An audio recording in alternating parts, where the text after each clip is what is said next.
जय जगन्नाथ सांग मैंने आपण को आज शुभ मकर संक्रांति अनेक अनेक शुभेच्छा और शुभकामना। आपण आशा करे आपण मैंने बहुत भलरे थे।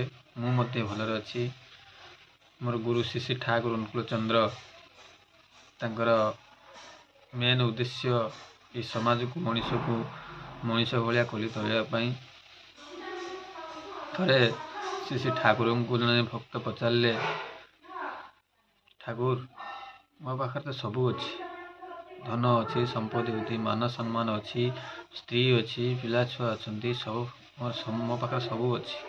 हेले मु कहीं आपणकर सतनाम रे मंत्रित हेबी, सदीक्षा कहीं ग्रहण करी। श्री श्री ठाकुर गोटे सुंदर उदाहरण देते।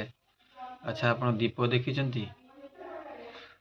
दीप जलिला भितर कौन अनुभव करती ना? दीपटा जलिला भितर मु अनुभव करे से लोक कहूँ जे आलोकटा ऊपर आड़ को जाए, दीपर तला आड़े किसी अनुभव करि पारे नहीं, कारण दीप तला अंधार थाए।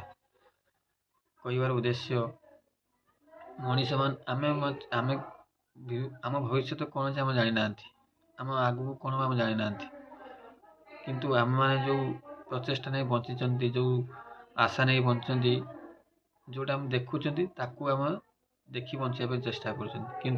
सद्गुरु जी परमपिता परमात्मा सी आमर आगामी भविष्य चिंता करती, किंतु आमे वर्तमान चिंता करमी भलरे बचा कि भलरे चलिया।